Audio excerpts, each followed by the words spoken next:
allow the children. It's okay. It's okay. Off your mic. It's okay. Off your mic. Chai! Now wow, people wey suppose talk truth to power don't off mic. And if we talk, now 500,000 they go summer us, call them hate speech. But fear not, my ego don't come. Ingo torchlight every corner, nooks and cranny of all these bad people where they spoil our country.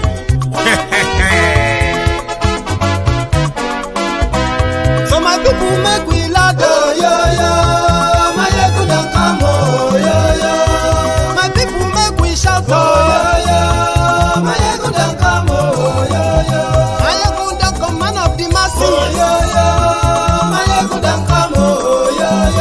My ego diary politico, yo. My ego don't come, oh, yo. This one not the off in mind, oh, yo. My ego don't come, oh, yo. And in the touchlight every corner, oh, yo. My ego don't come, oh, yo. Okay, some people be they holla say they want the power. Chai. Them be promise us say we go get light and power. Nah. Them hustle sote they can't get the power. But now they know they do anything with the power. Sure. Every day, dollar just they get the higher power over naira. Still them talk say make we off mind. But thank God say my ego don't come. So my people make you lie down, yo yo. My ego don't come, oh yo yo. My people make we shout, oh yo yo. My ego don't come, oh yo yo. My ego don't come, man of the masses, oh yo yo. My ego don't come, oh yo yo. My ego diary politico, oh yo yo. My ego don't come, oh yo yo. This one not they off in mind, oh yo yo. My ego don't come, oh yo yo. Person where they do evil, no one make person talk.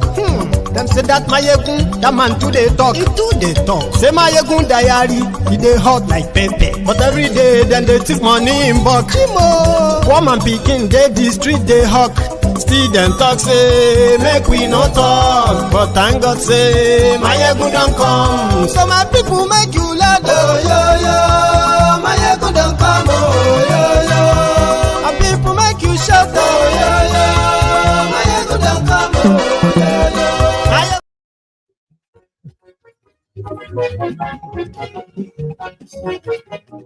Hello there.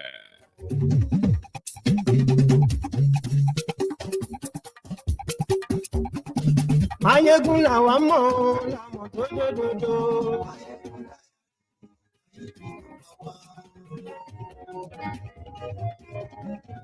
Mayegun la wa mo, la mo do.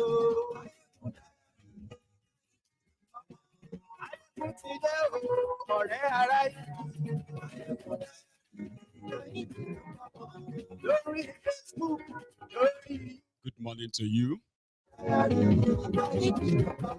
Good afternoon to you. And good evening to you from wherever you are joining us this afternoon. It is Mayegun Live.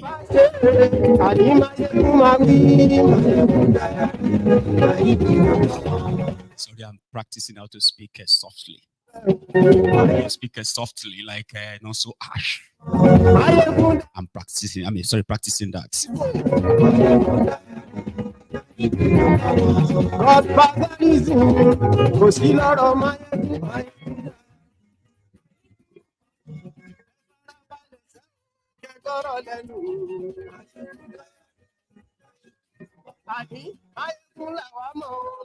Do me a favor, read the caption of the broadcast, the description of the broadcast. Like it, share it. Tell everybody that cares to listen that Mayegun today. I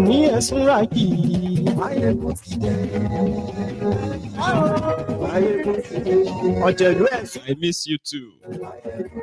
It's just one night off. I had that last night. No, there's something about my body. My system. People will send me messages and say, Mayegun, you need to rest. I'm like, don't worry. I have a system that tells me when. I do not wait for it to shut down before I actually take a rest. The moment I'm beginning to feel like, nothing else matters after that. I can rest when the body asks for it. Well, I'm back now, by the way. You should be back too.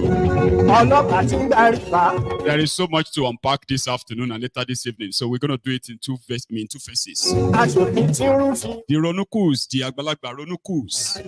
I was shouting, it can't be like, say, to lose weight. Or to lose weight beyond the Nkoti, like a goal, Ebing power is now official.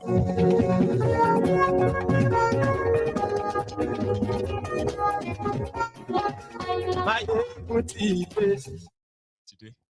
So, good morning to you once again. Good afternoon to you. And good evening to you from wherever you are joining us. It is Mayegun Brunch Time with Mayegun Live, where we are unpacking different kinds of injustices in a contraption that was practically unjustly put together. I mean, a lot of us have now come to agree that normal, Nigeria is not supposed to be a country. Even though some deluded people who still feels like they could save a contraption that they had no idea how it came to be. But every day, every minute, every hour, there is always something to show to us that this contraption was not meant to be. But since it is being forced and foisted on us, like we should accept it and make it work, well, it will continue to claim its victims, including those who have joined, those who joined in their tribalism, tribal Olympics. You know, where important things, relevant things don't really matter to them except tribe, ethnic, religion, and inconsequential stuffs that continue to dupe them in the perpetuity of nothingness. Ladies and gentlemen, I saw an interview done by the SOA TV. So they own the record, they own the rights, or so a credit to this video you're about to watch. It is hilarious. It is funny. And at the same time, it is embarrassing. It's more than that though, right? These were the Ronukus that 2 years ago, in fact, less than 2 years ago, they were so, they were like everywhere explaining to us that, listen, policy didn't matter. And they said that all that really mattered at the time was a tribe. Or many your picking no figure big ass. You go put a bead in the bum, in the bum of another child. If you have a child that's got this big bum, then put a bead on it. I think the man that was wetting his nappy, peeing on himself, that could not make any coherent statement. Thiefnubu that has no roots, no nothing, was the that they had to go and put a bead on another person's kid's ass. So they put a bead on the ass of a assless man with a wear pamper. So, and a year and a half after that, they are crying. And these bigoted souls are back again with more excuses. In fact, they are indirectly denying their Omowantoshedibebe at the time. Thiefnubu maybe now is taking off the pampers. That is why they fall off now. The hunger is resetting the majority of them's brain. Nobody said they don't get job. This is the saddest part, right? I'm talking about people who have been working like slaves. I want to share return JJ a liri. Like a liri is one tiny insect. It's like walking like an elephant, and you are feeding like an insect. Get that? So finally showed all of them that you need to actually put capable people in charge. Your life is beyond tribal, ethnic, and other nonsense that they are pushing. If you care, how could anybody that brought in Bokuwari be considered as somebody who means well for you? We screamed, we shouted. They called us Omuale. Today, the real Omuales are crying, but they are not even like.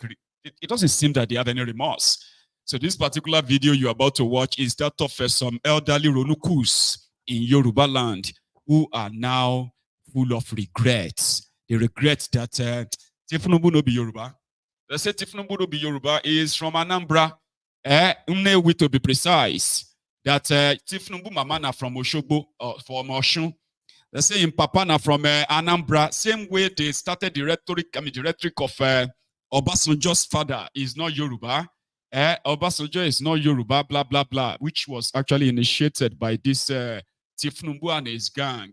You see, if you don't kind of follow Tinubu's line of politics, you are considered as a normal, Yoruba land, something that a lot of educated Yorubas have kept quiet for some reason and for some shady reasons, right? They kept quiet and later kind of like passed on. But now the elderly Ronukus out of hardship are now saying, they are now saying Tinubu no be Yoruba. They said Tinubu is from Anambra. Why Anambra? Why not Borono? Why not Sokoto? Why Anambra? It is because of the bigots and the bigotry that has been embedded in the majority of them. You see, I told you something on this platform many times. I did say that many times on this platform that there is a consensus in that contraption Nigeria. If things are not going well, it is expected of you to blame the Igbos. Yes, it is normal. You see, if if the country is going up in smoke, blame the Igbos. If you are unable to take care of your family, look around, blame the Igbos. If the looters who are looting your entire patrimony, right?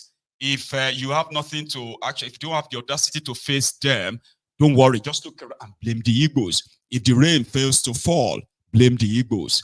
That is some kind of consensus in that contraption, and that is why you will see people from other part of Nigeria, except from the eastern part of Nigeria, other people from outside the Igbo land are expected to believe that if Nigeria is not working, it is the fault of an Igbo man. The Igbos that has never been in charge of Nigeria ever. But they are still blamed. In fact, they are like, the Igbos are those who are supposed to build bridges. You see, Nigeria has been in existence now for 64 years after independence, okay? 64 years. Out of that 64 years, the northern Nigeria, the Hausa Fulanis, Kanuris and others, they've ruled Nigeria for 47 years. And the rest of the years, right, is that of the southern Nigeria, mostly Yorubas. Out of that, Yorubas have ruled Nigeria. Obasanjo ruled Nigeria for 11 years. Now you have a Tinubu, all right, who has been there for a year and a half, making it 12 and a half years. The rest is done by a middle belton, which did 9 years go on. And the rest also, like from the Fulani, Hausa North, okay, who have done the rest. 47 plus, how do you calculate that, by the way? 47 plus 17, Abi. Then you have an Igbo man, Goodluck Ebere Jolantan, who also ruled Nigeria for 5 years. When you add all this together, Igbos have never been in power in Nigeria for a single day. That is official, by the way, right? But they are still blamed. In most cases, they are those that some of these Olori Burukus are considered that if they want to rule Nigeria, they must build bridges. Igbos must turn to Julius Baja building bridges across Nigeria because they cannot be trusted. People who destroyed Nigeria are blaming those who have never had a shot that they must build bridges. Finally, they did go and put the bid at the bomb of the Pampas wearing son of theirs, Tinubu and Nnewi. 1.5 years after, it is not like 1.5 years after Paseo, like maybe 6 months into the whole nonsense, they've started crying, being power, being power. Until I saw this video yesterday, they said, Tinubu is not Yoruba. Okay. So an Igbo man is destroying Nigeria in the name of Tinubu. How deluded, how mad, how mentally deranged do you think the Ronukus are? Watch this. Nnewi is from Anambra. Nnewi side. So the thing when they do now, they favor Anambra. Yes, even all the Igbo people, they like our way. They said that they are suffering in Nigeria, that if you look around, everybody is suffering except the Igbos. The Igbos are the only people who are not suffering in Nigeria. Tinubu is favoring the Igbos. If you look at Tinubu's illegitimate government, 75% of those appointed by Tinubu are from Yoruba land. Of course, and then the northern Nigeria, so to say. But according to them, they say Tinubu is favoring the Igbos. That the Igbos are the only people who are not complaining. In fact, they love him. Igbos love Tinubu. So Tinubu's father is from Anambra, Nnewi to be precise. His mama from Iragbiji, the ranged lunatics that we're actually sharing the space with. Let's go back to it. Tinubu is from Anambra. Nnewi side. So the thing when they do now, they favor Anambra. Yes, even all the Igbo people, they like her well. So Igbo people, they enjoy Tinubu. Well, past Yoruba, past in other place. So Yoruba, they suffer now. Well. Why you say to Yoruba, they suffer? Because Tinubu not be our brother now. Tinubu not be your brother. Because they make Yoruba people suffer. Yeah, no, not our local. It's Anambra, Nnewi. So that's why we are suffering now. That's why Yoruba people are suffering. Yes, let me tell you the truth. This is about no. Now Igbo will favor pass. Now Igbo, they are. Now Igbo will favor pass. He no favor you, I'll be waiting. No favor Yoruba. Why now? They say no declare that they will Baba win now. So if you for a father side, if you for a father side, yes. So people suffer now. We are not there. Live about somebody, no suffer. People they join now. They join now. Well. All right, yeah, party all right. I get Tinubu now Yoruba man. What do make Yoruba say? You know, for Yoruba say, as you know, do well. Because and this is what we do now. Nobody Yoruba will do for. They do for everybody of Nigeria. So, but we see they continue. We see they pray. Yeah. See. This morning I heard for one newspaper. They say as Nigeria feel come out military for power. Now so they go remove Tinubu. I know say they must remove him because the way when the carrots they go, now die with them. Make it carry water. You dey hear what I tell you? You dey hear me? Yes, sir. I heard for people this morning.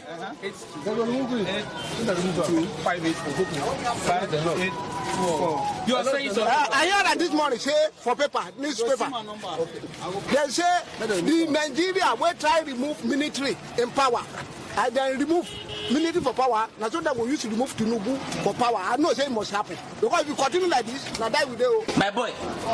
So Pampas I buy 6,000 plus. We are buying 9,000 something.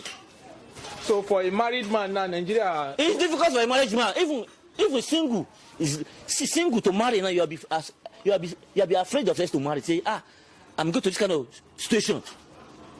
Because the money that you have seen is not enough for you to feed the family. Common bread, let's go to bread. It's 2,000. Bread that we are buying 350 before, from 350 enter 500. Is that the reason why a lot of young men know they marry again now? Yes. You can't say young boy because you calculate yourself before you go to a relationship. Do you know how much are you going to just marry? If you don't check your pocket first before you do anything marriage. For now. So Baba Tinubu, Eba Sedao, please do it well for us. Let's say a young guy or youth to enjoy this your government so that we'll pray for you. Baba Tinubu just say they want to Yahweh in the country. Eh? You know what Yahweh in the road. I be clear. Eru je nbe me ba no social go marry o. You me at the same for this. Na even the one me at this same, you know they do me to job. How much are they work? Work one will pay everything just calls. So I beg. You man no fit do am make you just run am. All right, thank you so much. Nnewi. He said what? Tinubu from Anambra. Nnewi side. Why is Tinubu from Anambra? Tinubu, his mother from Osun State. Yeah. That man, his father, is there for Lagos. Yeah. And then he married. So Tinubu is not a Yoruba? At all. Nnewi, Anambra State. Anambra. But the last time we spoke, you said Tinubu is a Lagos, it's a Yoruba man. That's the reason why you supported him. But now Tinubu is from Anambra. No, wait. Let me tell you something. From beginning, I didn't support it. Yes. But I know Tinubu from Anambra. Tinubu is from Anambra. Nnewi side. So the thing when they do now, they favor Anambra. Yes, if all the Igbo people, they like her well. So Igbo people, they enjoy Tinubu. Well, pass Yoruba, pass in other place. So Yoruba, they suffer now. Well. Why you say to Yoruba, they suffer? Because Tinubu not our brother now. Tinubu not be your brother. Because they make Yoruba people suffer. Yeah, no, not our local. It's Anambra, Nnewi. So that's why we are suffering now. That's why Yoruba people are suffering. Yes.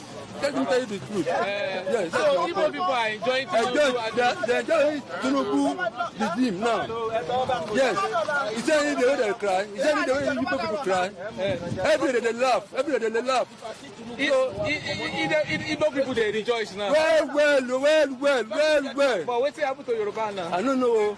Yoruba they cry. I'm waiting. No, I don't know what I do. I don't know what I do. So it's about your mother place. Pass your mother place. So that's my point. Thank you.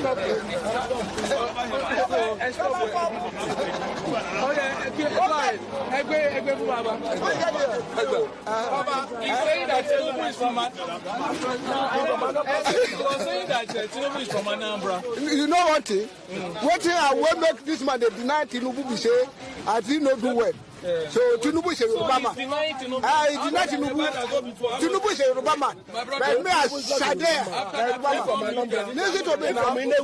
You know, my father from Nnewi, his mother from Yoruba. What are the facts that back this up that his mother is from Nnewi? What do you his father. They jump from Lagos. Now from Lagos where they jump. So where you be Yoruba man now? Ask Tinubu where are you from? Where? Last time you were saying No.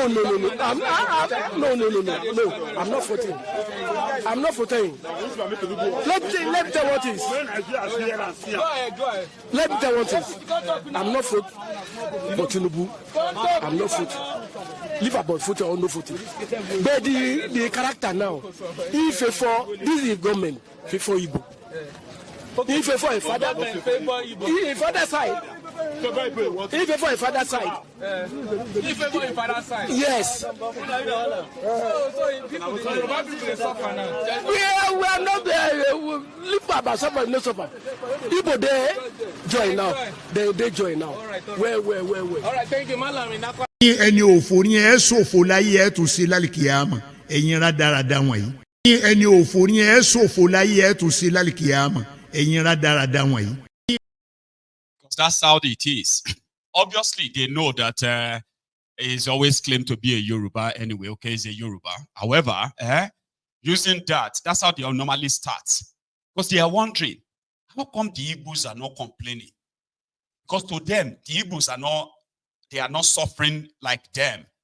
Here you get, which is 100%, which is actually not true. Everybody is feeling the heat. We are talking about the economy.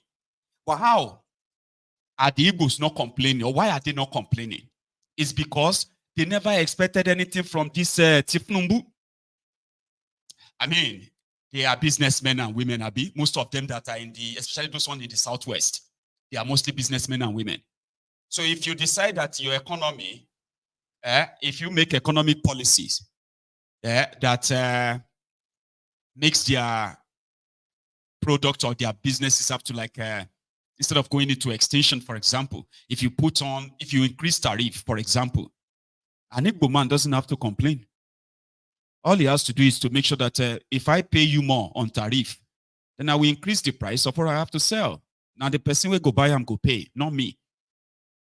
So an Igbo man won't cry with you, okay? If the importation of this or that, or the production of this or that, and the cost of all of that actually increase, why should an Igbo man complain? When all he has to do as a businessman is to add that extra cost to the final product they are going to sell to you. Why should he complain? But you that you have to go out there and make all those purchases, you that is mostly end users that produces nothing, that sells almost nothing, you are following the criminal politicians.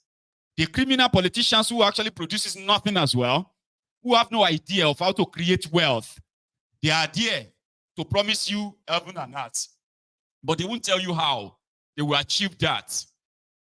And whenever they pull out their dubious criminal economy policy, an Igbo man will just smile. Some of them have these supplies that could last them for another 2 years. So when they tell you, stick to people who actually have something to offer, and you turn around, you said a tribe, and tribe at this, ethnic that, be your own major thing. No wahala. Now you, when no they produce anything, you when no they sell anything, you are jumping about, following people that gives you t-shirts, a cup of rice, Ankara. You are jumping up and down that you will show them. We will show all your few, the Igbos. So it is actually so kind of funny if you think about it, that an Igbo man that says, do it right, oh, it's better me you not do the right thing, oh. You call them, you said they don't know politics. So you always sabi politics. You have brought in criminals whose only agenda is what? To take and take and take. So if they increase taxes, an Igbo man will smile and say, hey, now I go suffer more. If a pen costs 15 naira, and the criminal politicians come around and says, I need to tax the pen makers. Igbo man that will sell this pen for 15 naira says, hey, these people don't get anything to offer you. Oh. Hey, we are saying it, everybody be careful with these guys. Oh. You tell them to shut up. You attacked them. You attacked them. You even killed some of them to make sure that your brother become Presidiot. Your brother became Presidiot.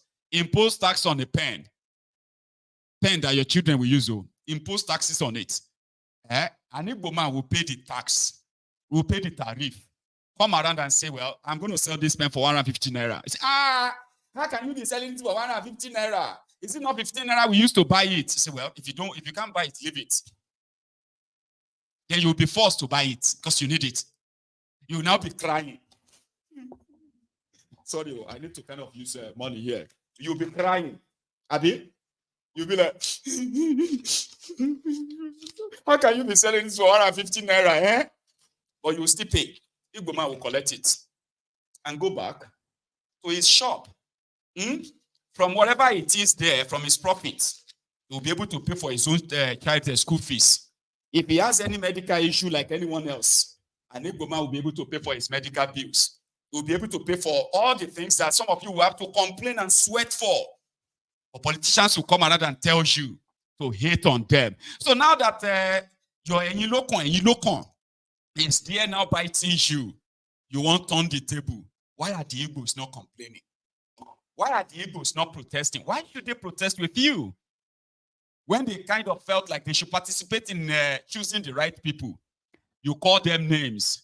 Some of you are still there. Some of those people who don't even live in Nigeria that are pushing the tribal, ethnic narrative and all of that today, they don't live in Nigeria. But some of you are feeding from that hatred online because you are telling yourselves, we must show the Igbos. Igbo man will never be president in Nigeria. They don't have to be. Make of Nigeria whatever you want. They will never face the same suffering as you are. They won't. And guess what? To make it even much like heartbreaking for some of you, the hardship that you witness in other parts of Nigeria, yeah, they witness it in the eastern part of Nigeria too, but it is subsidized.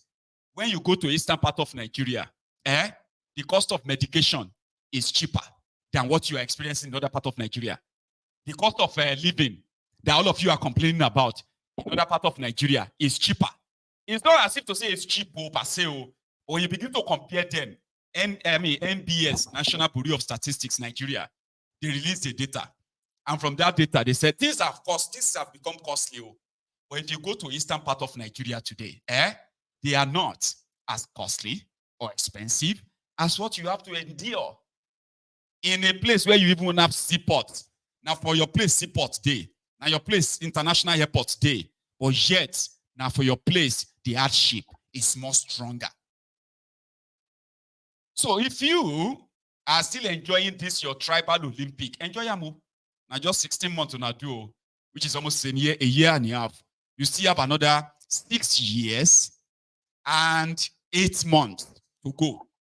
Tinubu will rig himself again, whether you vote for him or not, it doesn't matter anymore. He will rig himself. You see, It's just a matter of time. Una go see paper pull, you go see money in the economy that Tinubu is going to foist on you. It is not a rocket science. They do not have an idea of how to create wealth. Talk less of redistributing the wealth. You can continue to kind of lick their asses. You can continue to jump into their tribal bigotry and all of that. Today, they are not saying that there are no schools in Yoruba land. There are schools in Yoruba land. But can your children go to them anymore? Can they? Now by yourself, now go they drop out. Nobody will actually send you out of schools. Now by yourself, you go they drop out. University, primary, secondary, they will make it so hard for you that eventually you will match up with your northern counterparts, where you will now go become the normal Admajiri or risers, the proper crumb eaters, ass lickers, crumb chasers, and all that, Abi. So you should continue in your tribal bigotry.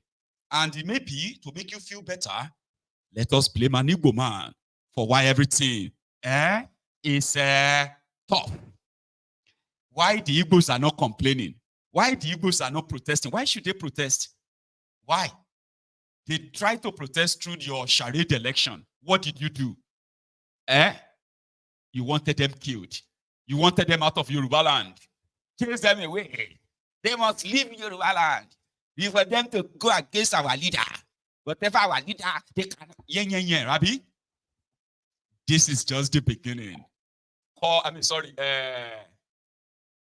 No, not just Koolu. First Koolu. The cost of fuel has gone up. Food and other prices have followed it. Households and businesses struggling. Things seem anxious and uncertain. I understand the hardship you face. I wish there were other ways, but there's not. Chai! Wahala dey. Wahala dey. Wahala. I'm talking about wahala. Injustice anywhere is a threat to justice everywhere. This young lady raised an alarm over the injustice meted at her by the supposed senior colleague in the Nigerian Army. He is a Yoruba girl, a private. She was sexually abused. She was raped. Her name is Ruth Ogunleye. Ruth Ogunleye, a private in the Nigerian Army, raised an alarm that a supposed senior colleague, Colonel I.B Kareem, took advantage of her, sexually assaulted her, and she kept the record of everything. She reported to the right authority. For the past 2 years, they have been pushing her here, there, got her suspended, threatened her, and she documented everything online. Those who were supposed to speak on her behalf, the supposed, the supposed oppressed Nigerians, they came for her. They started abusing her. They said she was going about it the wrong way. How could she just go online and begin to expose her senior colleagues? That she will be punished for it. Indeed, she has been punished for it. But she's so brave that she won't keep quiet. In one of her exposés, where she actually asked people to please help her spread the word, one of those clips. Let her accept the truth. I know what Governor Koolu did was very, very wrong. But let's be sincere to ourselves. Let me tell you guys the truth, but most of our senior officers, they are very, very wicked. They are even worse than Governor Koolu. Let me not lie to you. So let me tell you one story. Before I will tell you this story, I know definitely they will come for me. They will lock me up and they will dismiss me. I don't care. I can't even endure again. before coming out to make this video, I can't endure again. I can't. So I don't want to die young. Definitely, I know they will come for me. But before anybody will dismiss me in this army, anyone that call for the order, anybody that call me for any order, anybody that want to do my charge, anybody that want to do my order to dismiss me, the person that do the order will not see peace. He or she will not see peace. And if anything should happen to me, please hold Colonel I.B Kareem responsible, Colonel G.S. Ogo, and bigger than that, I.B Kareem, I.B Shelebo. Hold these 3 people responsible. They don't want me to grow. They don't want my progress. This is what happened. 2022, I was posted to Cantonment Medical Center or job, where I met Colonel I.B Kareem, who requested sex for me and I refused.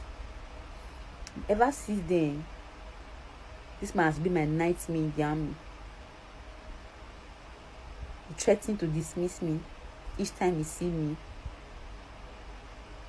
He injects me, come to my room to inject me. My own apartment, come to my room here to inject me. Send some boys to my house. If I'm lying, I have all evidence. I have evidence against him, and I have witnesses. Come to my house to inject me. He also stigmatized me that I have mental illness each time I try to expose him, or each time any senior person, any senior officer trying to intervene, he will tell them that I have mental illness. He even wrote to DOA to board me out. He wrote to DOA 3 good times to board me out of army. He freezed my account for 1 year. He freezed my account February last 13 date, no salary. I cried to some senior officers. I wrote a petition using section 179 of the Armed Forces Act. I've seen so many officers, senior officers, junior officers to intervene, but none of them is giving me listen here.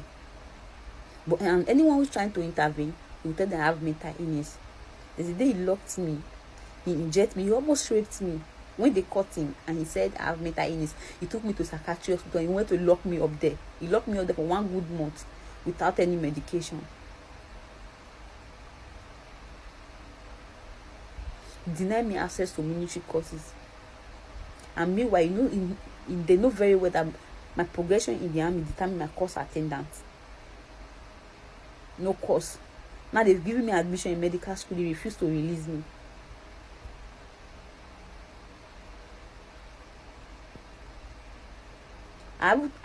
There was a time I called my dad. My dad interviewed. He was telling my dad to tell me to obey the last order.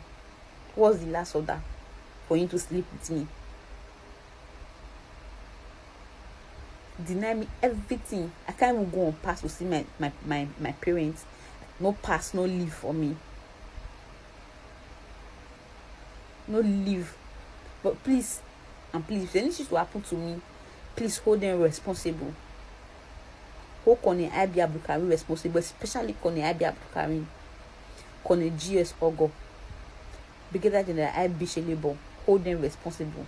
They are my nightmare in the army. They've done everything to tarnish my image because they are all cosmic. I don't know why army will promote such wicked and heartless people. I don't know what I've done to them. I don't know. I don't know what I did. Till date, I haven't collected salary. I can't even endure this again. I can't endure it. Let the worst happen. Let the worst happen. I don't bloody care.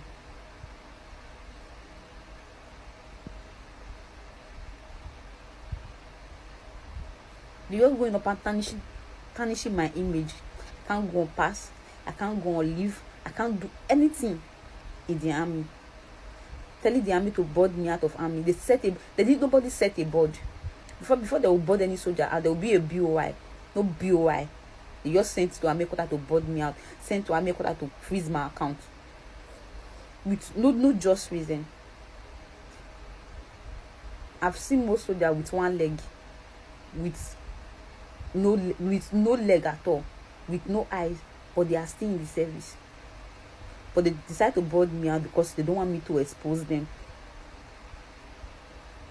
Please and please, if anything should happen to me, please hold Colonel I.B Kareem responsible. Hold him responsible. Is my problem. She raised her alarm, but they just started, pasting the stigma of mental illness now, while those culprits continue to kind of parade themselves as army officers in Nigeria. Ruth Ogunleye was finally booted out 3 or so days ago by the Nigerian Army, who also kind of read this. They said they did an investigation and that all our allegations were lies, made up, that she has a mental problem and all that. Here, they even tried to get her father to admit that she has a mental problem. Yeah. I don't bloody care. So my dad kept on, trying to intervene and, but eventually my dad told me to obey the last order. Okay, I see that was not enough. Each time he feel like he want to embarrass me, he will ask some soldiers to beat me up. He wants them to beat me up. After beating me up, he will inject me. To ask a master one officer, Funke Ayeni, she's a female soldier. She will ask her to set me up. She will set me up. He will inject me and they will go and throw me inside somewhere. At the end of the day, this Brigadier General I.B Kareem and some of those senior colonels, they will come to, they are now promoted to Brigadier General. They will come to that place and they will be videoing me. They will be videoing me. So countless times like that. So early last year I wrote a redress. I went to military police. I went to legal service. They were using power. I could not do anything. It was all my effort were always wasted because they are more, if they have influence, they have power, and they are subordinates. So nobody want to listen to many things. They tell the senior people that's what they will believe. So I went there, I wrote, and at the end of the day, when they set a BOI after the board of inquiry, at the end of the day, the medical corps were biased because they are the most senior officer in medical corps. They were biased. So I don't know why Nigeria will promote, or why Army will promote such bad people, so bad leaders. I don't know why Army will promote them. So they deny me so many things. I'm not the only person, no, but me, I can't endure again because I'm not even progressive. As if I'm not even in the job. Colonel Ogo, each time any senior officer trying to intervene, he will send the board out letter to them. Meanwhile, Army headquarters have refused to approve the board out letter because they said the board out letter, I don't even know how they compose it. Nobody called me for any BOI. Nobody called me for any interview. Now only Jesus Christ now, I never see one-on-one. And I've been praying to him for endurance, but I think I've endured enough for one good year without salary, no course, no pass, no leave, nothing. Just the work. Kawaii. I've endured. I can't endure again. Let the worst happen. The worst is to dismiss me. And even person that dismiss it better pass me like this because I don't feel endure again. I'll be keeping quiet because of my dad, because of my family, my parents, but I can't endure again. Obviously this work not be for me. So each time anybody trying to intervene, they will tell the person I have mental illness. They'll continue to give me that injection. How do you want me to be happy when you are not paying me my salary? How do you want me to be happy when my mates are going on? Because even my junior that meets me in the army going on, because I'm no progression, I'm not even growing. What do? I don't have anything to do again. I've done the normal procedure. I followed the normal procedure, the normal book army. Everything they asked me to do, I've done it, but nothing good is coming out. Now only God I never talk. I never see. I'm talking to God. I mean to say. Now only God I never see. I've spoken to some senior people who pretend as if they are hearing me. Meanwhile, they don't even care about anybody. They don't care about me. Please, I'm to share me and share this video to human rights, to anyone that can help me to intervene. Please help me.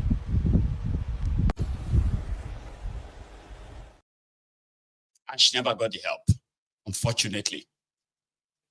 So 2 days ago, the Nigerian Army came up with their report. And it is one of the most cringing reports ever I have actually listened to. And it tells all you need to know about that system. Number one, this young lady has been harassed because she won't willingly or voluntarily sleep with this colonel in the army. And there are other colleagues that felt like, what the hell is wrong with her? Is it not just to sleep with this? And she said she won't. So then they will kind of grab her, inject her with God knows what substance. Sometimes they will inject her and then dump her somewhere like, like a dump site or some horrible places that they will make videos. I said, didn't we tell you she's suffering from mental health problem? That is why all these allegations are not true. Look at this video. See where we found her. They accused her of being a drug addict and all of that. And she was like, okay, if you carried out an investigation that I've got mental health problem, you should be able to present it, Abby, and say, this is your medical test. Nothing was presented, but they kind of went on to put in sometimes they put her in the psychiatric department of the army, and they'll be injecting her with, somebody who actually has a psychiatric problem or so. It's like somebody who has no mental health issue being injected with substances that are kind of meant for people with mental health problems. So they do this to her, all because she won't sleep with her. And, surprisingly or kind of shamelessly though, most of these guys are also married, who have their own wives. They've got their own girlfriends that they are able to fund their extra lifestyle. Or they consider all female military officers as a piece of, like a piece of cake, like a dessert on their food, where they could pick on them anytime they want. Like it's normal. There are those who settle in and just kind of take it in, get raped repeatedly, sexually assaulted, harassed, just for them to. And most of these people too, they are not normal. I'm talking about you as a young lady that joined the army and ended up being a sex slave to some military officers. Did they care about the mental health of those ones that cooperate? And then how much they are doing to destroy the mental health of those who fail to cooperate? It is what Nigeria is, right? Listen to this officer in what they call their report. And now she has been officially dismissed from the army. That could be a blessing. But the Nigerian Army did this. We need to bring you up to date on the investigations about the allegations that were trumped against Colonel I.B Kareem by ex-Private Ruth Ogunleye. When that allegation hit the media space, we told the world, we told Nigerians that we are clearly going to ensure that we investigate the allegations and we will get back to the public. And that is why we are here today. Good morning, ladies and gentlemen of the press. Today, the Nigerian Army deems it necessary to address a series of grave allegations against Colonel I.B Kareem. Of course, those allegations concern issues like sexual harassment, cyberbullying, and of course, defamatory behavior. Not only Colonel Kareem is involved in this issue. There are other senior officers who were alleged to have conducted. Sorry for that interruption, please. There were other senior officers that were alleged by ex-Private Ruth Ogunleye to have sexually harassed her, intimidated her, and subjected her to trauma in the course of her service. This individual, ladies and gentlemen, has been relentless in her online campaign against Colonel I.B Kareem, a matter that the Army can no longer overlook. Let me begin by clearly stating that the Nigerian Army is a professional force committed to the highest standards of discipline, integrity, and accountability. It is guided by rules and regulations that ensure every officer and soldier operate within the framework of respect for human rights and due process. In line with this, the Nigerian Army takes every accusation leveled against its personnel seriously and has established procedures to investigate any claim made against its personnel. The case of ex-Private Ruth Ogunleye, who claims to be a former subordinate of Colonel I.B Kareem at the Nigerian Army Medical Corps headquarters in Lagos, is no exception to our commitment to due process. Upon receipt of her initial complaint, which included allegations of sexual harassment, the Nigerian Army took immediate action. The matter was referred to the Nigerian Army Corps of Military Police and tasked with conducting thorough investigation into the veracity of her claims. The investigation was conducted in line with established protocols, with every effort made to ensure a fair and impartial process. It is crucial to assert that the Nigerian Army, in its bid to ensure justice and transparency, conducted an exhaustive review of the facts, testimonies, and evidence presented. The investigation concluded that Colonel I.B Kareem did not commit the offense of sexual harassment as alleged by ex-Private Ruth Ogunleye.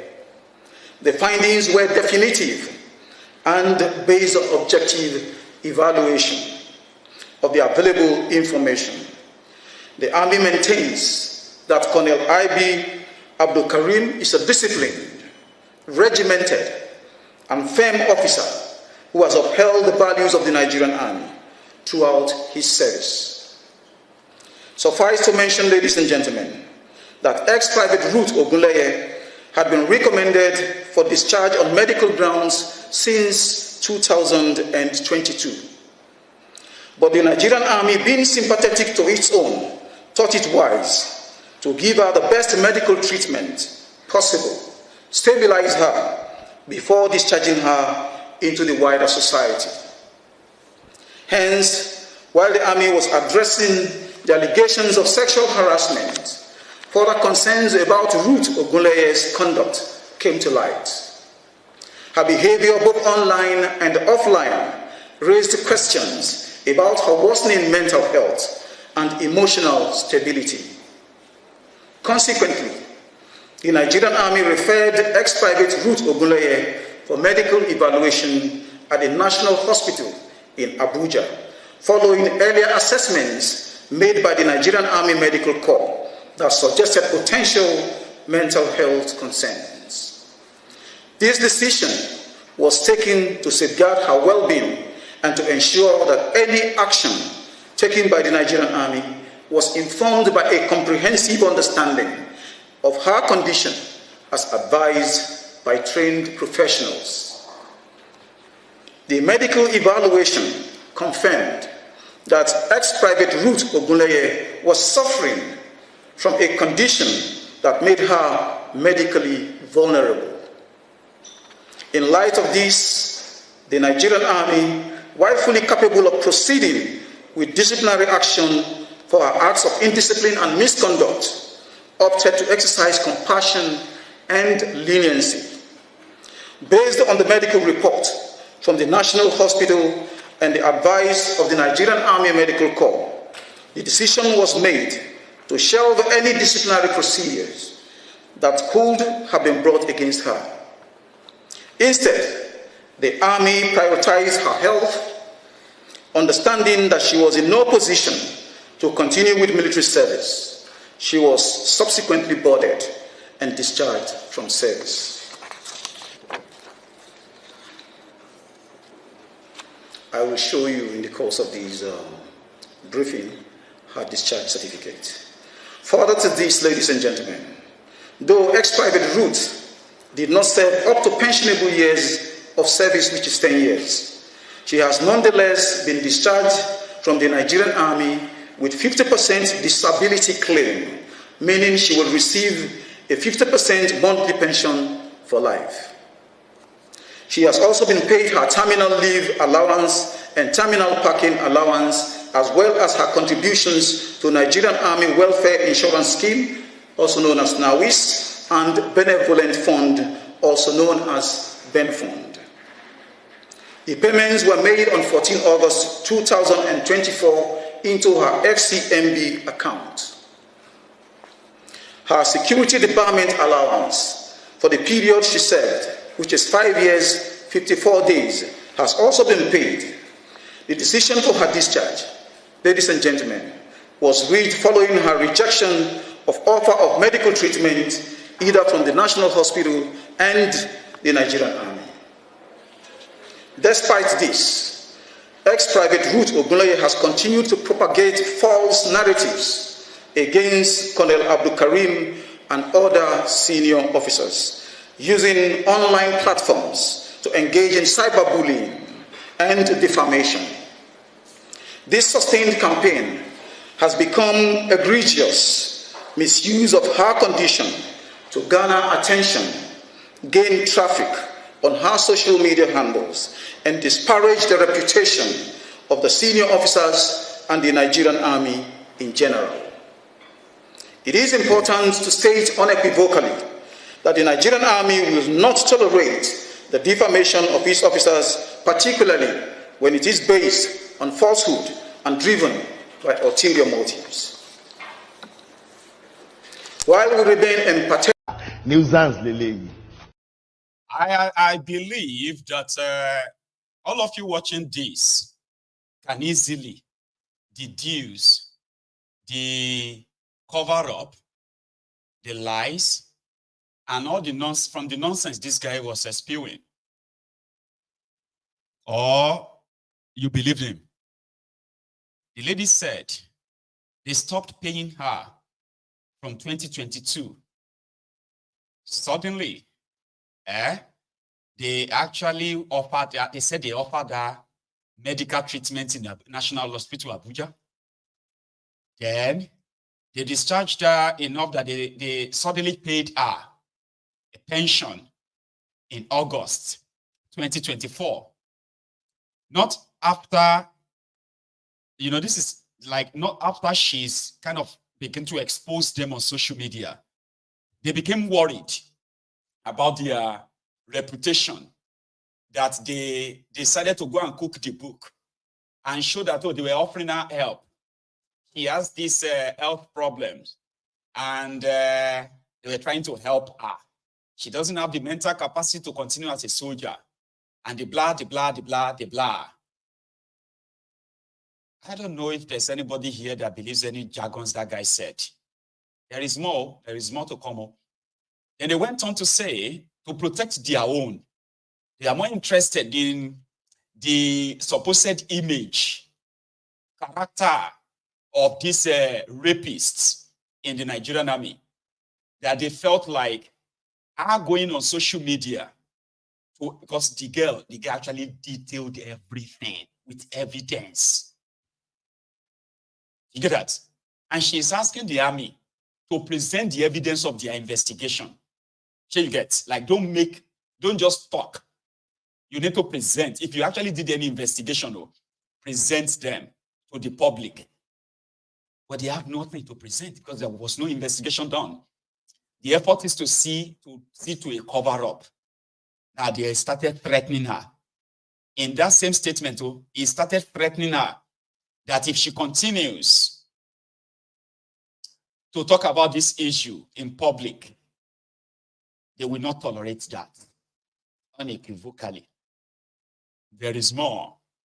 Let's listen to it. The Army has done everything within its power to address her concerns through the appropriate channels, and investigative findings have cleared Colonel I.B Kareem of any wrongdoing. We caution the public to treat her allegations as baseless and without merit, given her established condition. The Nigerian Army stands firm in its commitment to maintaining discipline and order within its rank. Colonel I.B Kareem is a dedicated officer who has served our nation with honor and distinction. While we remain committed to providing care and support to former personnel like ex-Private Ruth Ogunleye, we will not allow our personnel to be maligned or subjected to unwarranted attacks. It must be emphasized that the Nigerian Army, as a professional national institution, has exhaustively exercised institutional restraints and decorum over this matter in order to allow for thorough, transparent, and impartial investigation, as well as medical evaluation to unravel the allegations. The Nigerian Army, therefore, wishes to state that it operates with high standards of professionalism and takes the welfare of its personnel very seriously, as well as handle all allegations with the seriousness they deserve. Thank you, ladies and gentlemen, for your attention. Ruth Ogunleye was brought to Abuja here, where she had an interaction with the investigators. And when she was taken to National Hospital, I actually went there with the Minister of Women Affairs, and I saw her. The Army, being empathetic to its own, decided to say, okay, let us administer treatment. Let us give treatments to this lady, rather than just throw her out or ease her out. And that was exactly why she remained in the system, and attempts were being made to ensure that she was restored to normalcy and continue in service. Ex-Private Ruth Ogunleye was not dismissed. She was discharged. Okay? So you need to get that right. Now, the fact that she had a mental issue, medical issue, so to speak, made it look like, okay, we don't want to throw this person out. So we need to do what? To intervene by doing what? Getting her treated. In the course of this treatment, we had to send her for medical evaluation. In the course of the medical evaluation, the investigation was equally going on. This made it to take some few months before we came up with this response. We couldn't have just, considering her status, we couldn't, like I told you, I went to the National Hospital, I was there with the minister when she visited, the Minister of Women Affairs when she visited, and I even interacted with her. Okay? So we had to take time. If you want to be thorough about investigations, grievous allegations have been made about sexual harassment, about intimidation, about being locked up, about being abused, about threat to life, and you think it should take just 2 months or 3 months? Parties have to be involved. Parties have to be investigated, have to be questioned. All the parties involved have to be invited. They have to be scrutinized. Okay? So investigation is not what you do haphazardly and throw out reports. No. I think we have been very, like I said, we have exercised very serious institutional restraints and decorum in handling this matter. That is why the Army only responded by telling the public at the initial stage that we are going to look into these grievous allegations and, of course, do what? Investigate. Today we have arrived at that juncture and we are bringing it back to the public. I think you should commend the Nigerian Army for this, please. Ruth Ogunleye has a serious issue here, a medical issue here.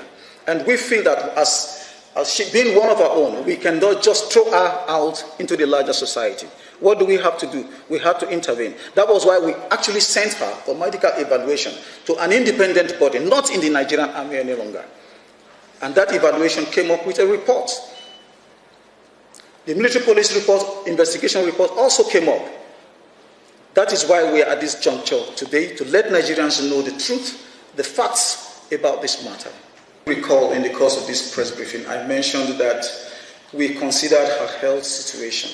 There is what we call medical in confidence. I don't know if there's anybody from medical here. There's what we call medical in confidence. We have exercised very serious restraint and decorum by not throwing the document out to the public.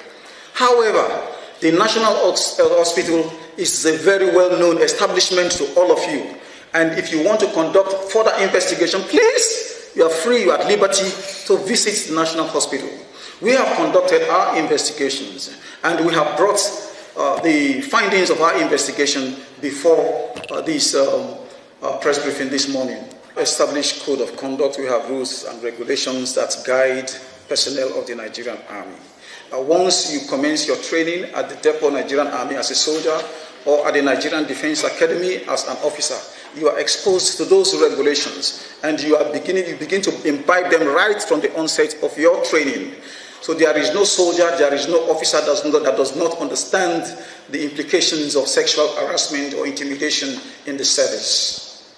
Penalty for any sexual harassment or sexual abuse is as clearly written in the Armed Forces Act, which is a public document. You can read more at it. No.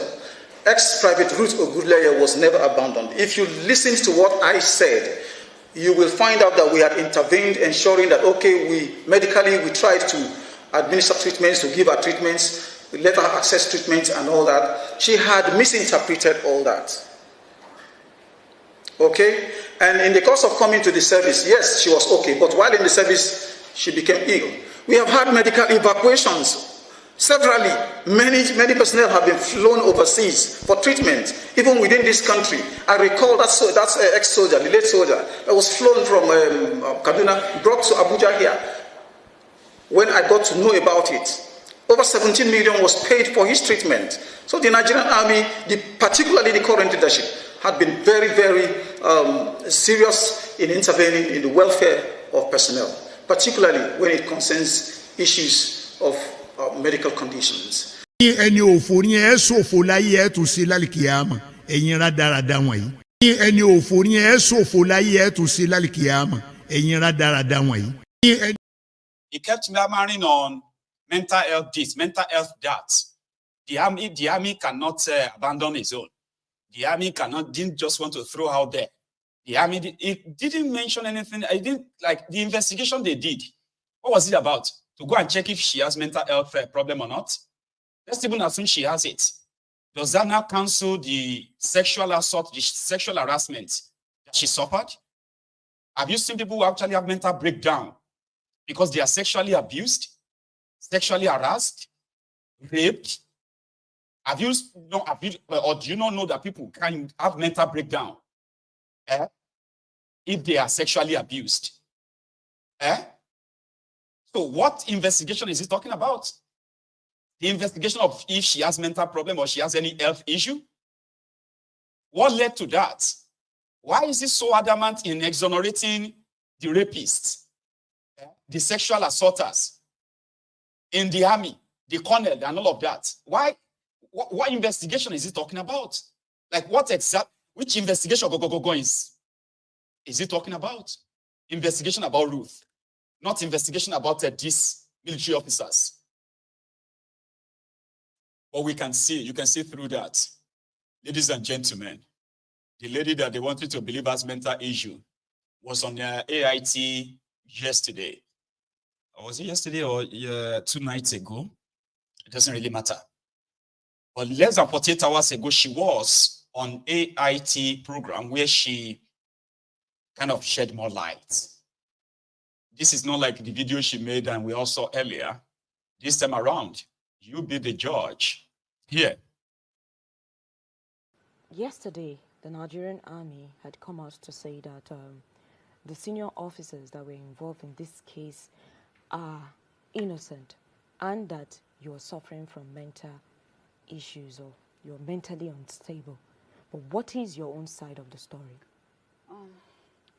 Thank you very much for this great privilege, this great opportunity. What really happened yesterday was just a cook-up story, just a planned work. Myself and Abu Kareem, we are in this, Colonel I.B Kareem, we are in the same unit. He was my CO. What unit is this? NACMC Ojo, Nigerian Army Cantonment Medical Center Ojo, where he was my CO.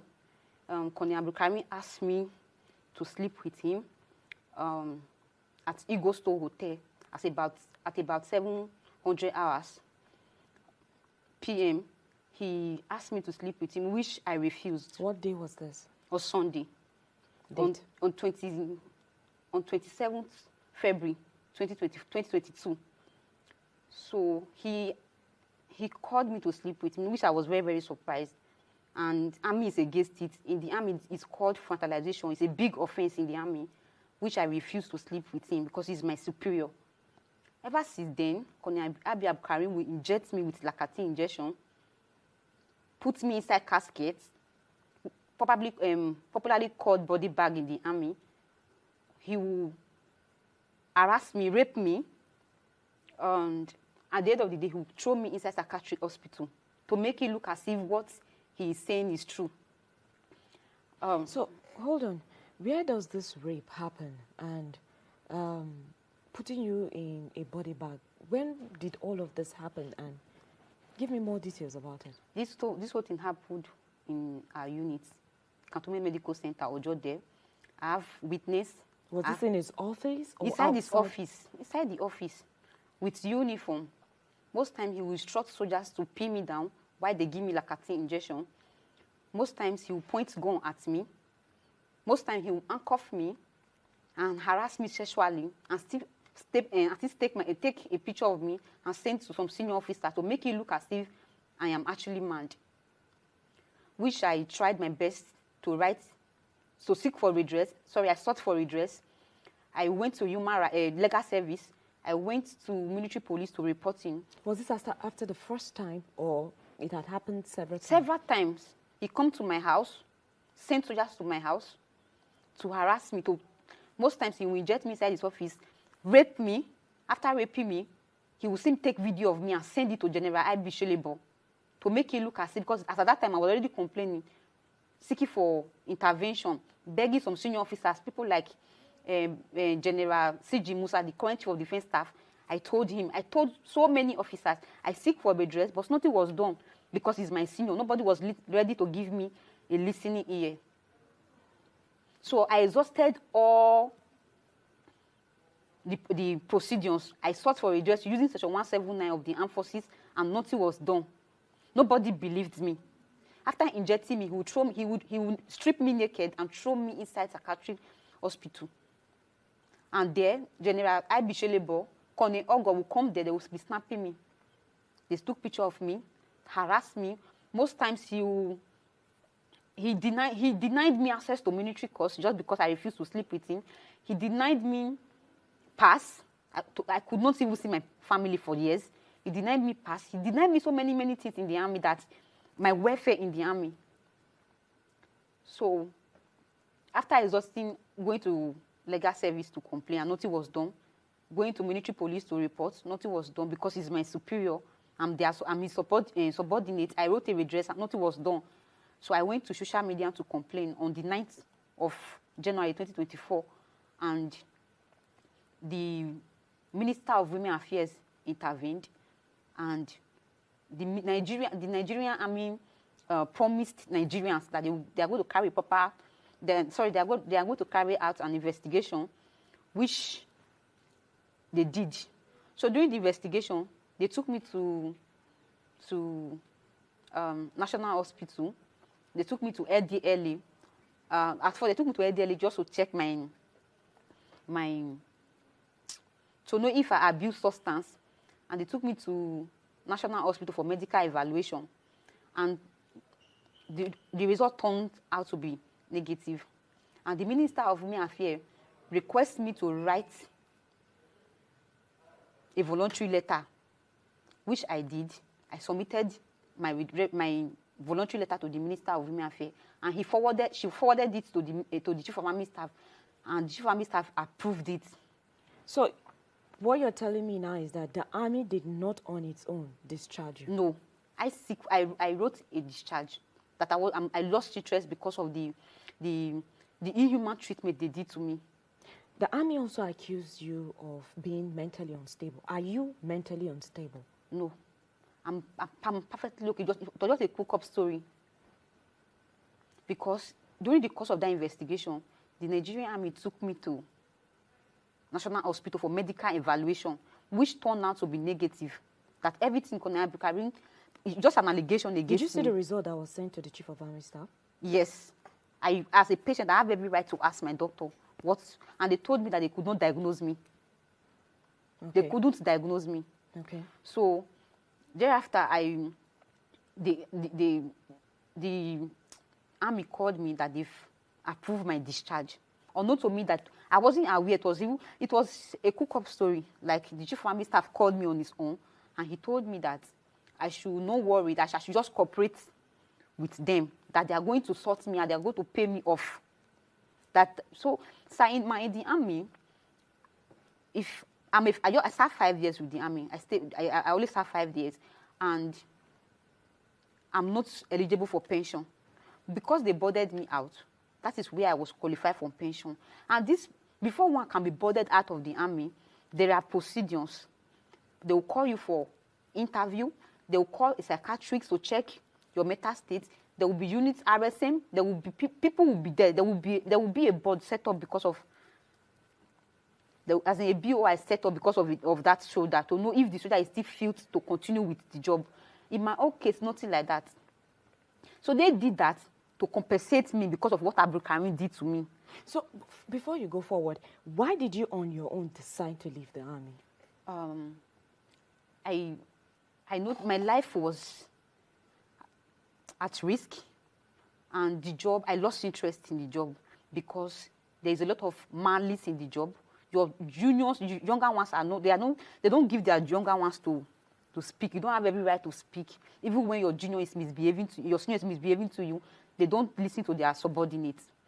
So what they listen to me at that time, they will find that meanwhile during their investigation, they saw everything. I submitted my evidence to them, and my eyewitness were there, and they know that what I.B Kareem did to me is very, very wrong.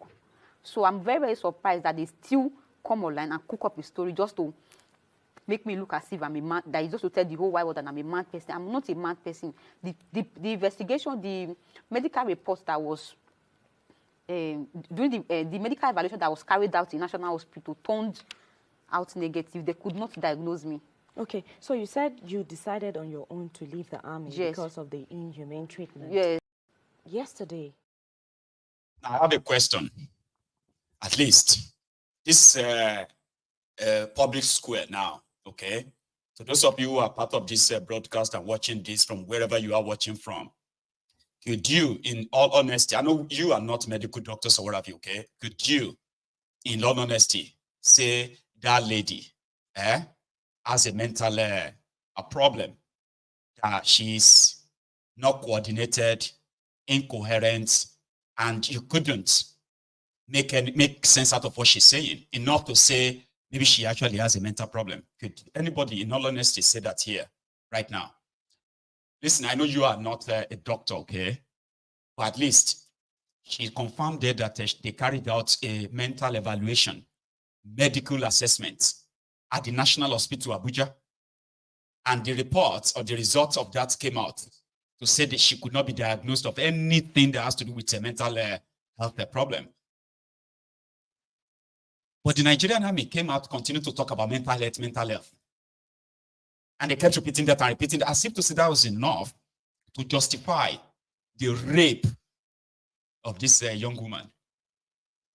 And to those of you who actually knows how the Nigerian Army operates, those who have had the experience, I have few viewers right now who are already kind of agreeing to what she said, how the Nigerian Army operates, where she had to be handcuffed, stripped naked, raped in the office of this Abdul Kareem guy, and then take pictures of her, send her to a psychiatric ward, make her look pretty much like nobody will believe you. And is that something strange to you? That Nigerian Army or the Nigerian police can tell you automatically that nobody will believe you. Is that something new to you? Even in your schools where you have lecturers that are sexually harassing students, they will tell the student, the victim, nobody will believe you. Because everybody will say you are trying to come and ruin my career. Everybody will say you are trying to come and destroy my life. And since my colleagues are those who are going to do the investigation, nobody will believe you. You better cooperate. Is that something new to you? Could you, in your own church mind and mosque mind, say that lady is having any mental problems at all? Like, can you say that? And that's why I was asking earlier that why was that guy kept saying things about mental health? Why? Why is he not saying something about their investigation? She said she presented her evidence. She presented irrefutable evidence. The record of all the abuses, the date, the time, the people there as eyewitnesses, including members of the Nigerian military working with that Abdul Kareem. She was mentioning names. Where are those guys? Were they questioned? Were they interrogated? Where is the report? Where is that medical report? That soldier, that guy, a Yoruba man, speaking as a spokesperson for Nigerian Army, destroying the life of another Yoruba girl, all to protect a corrupt establishment. Here's the other part of that interview. Humane treatment. Yes. What reason did you give them? What was the reason you gave as why you were leaving the army? There was no progression because there was somebody, Abdul Kareem, who was everywhere. My senior, a colonel, I'm a private soldier. I applied for courses. I applied for school. Imagine somebody raping me inside the office and notice being done, putting me inside casket. It's called body bag. They normally use it in Northeast to bury soldiers who died during war. So he put me inside casket. Imagine me writing sick for redress. Nobody listened to me. Including the chief of defense staff could not listen to me. They did not believe what I was telling them, even with my evidence. So earlier on, you told me that the Minister of Women Affairs advised you to leave on medical grounds, and then not on medical ground. Okay. On normal discharge. Okay. That I lost interest. Okay. So how did Army arrive at you being mentally unstable? That I don't even know. Because before one can be boarded out, they will call, that I said they will set up a board. This board, there will be a doctor, a medical doctor. That is how it's been done in the Army. They will call a medical doctor, a psychiatrist, a psychologist, psychiatrist. Some of these medical people will be there. Medical team will be there. The units, RSM, the CO, they will now invite the soldier to know if this soldier is still fit to continue with the job. Probably they will throw questions. They will set up a board, a BOI. Nothing like that. They never called me for any board. They never interviewed. I wasn't aware about the whole thing.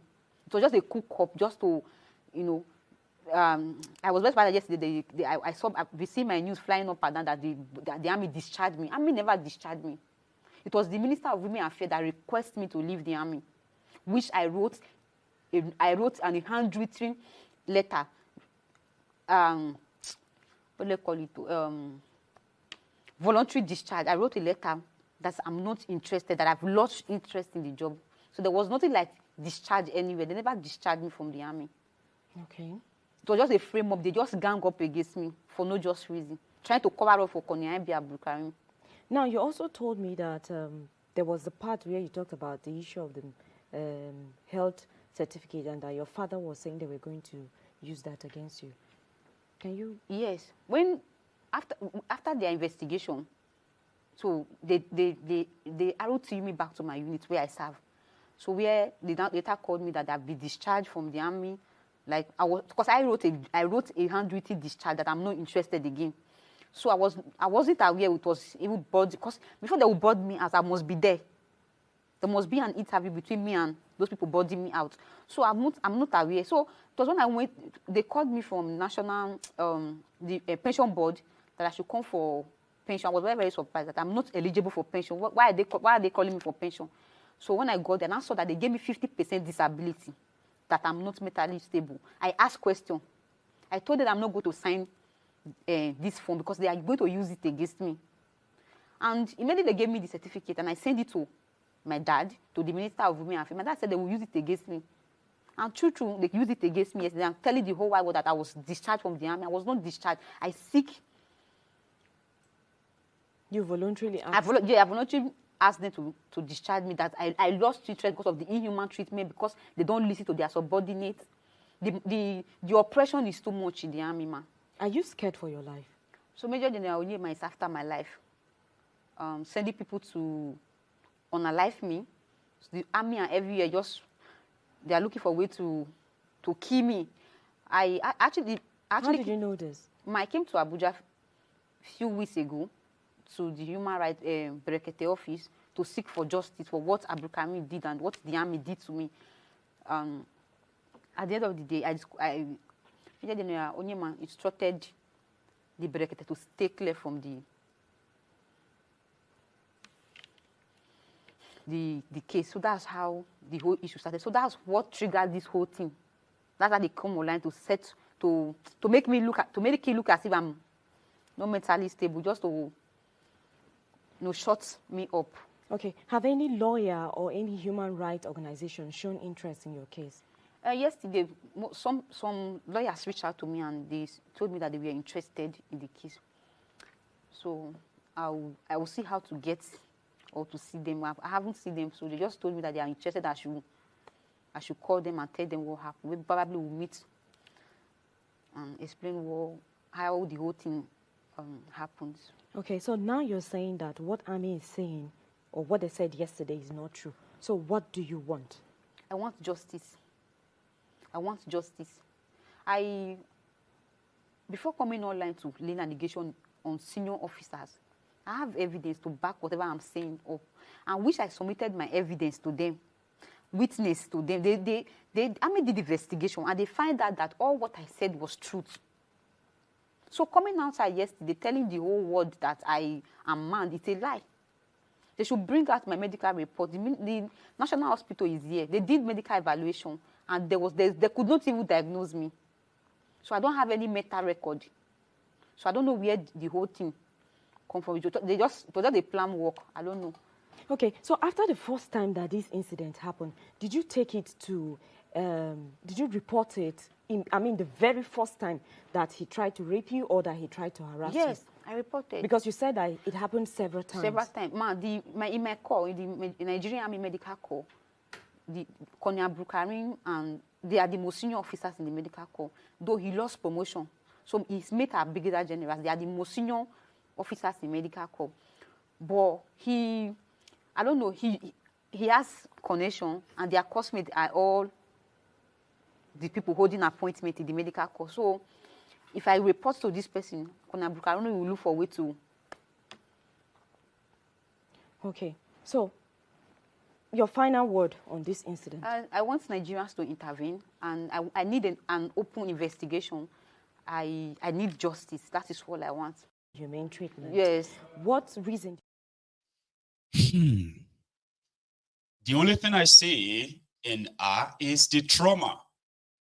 She is mentally sound, mentally brave, and in a country that is full of injustice, the last thing I think she's going to get is justice. That's the last thing. And I'm kind of like, it's really sad, to be honest, right?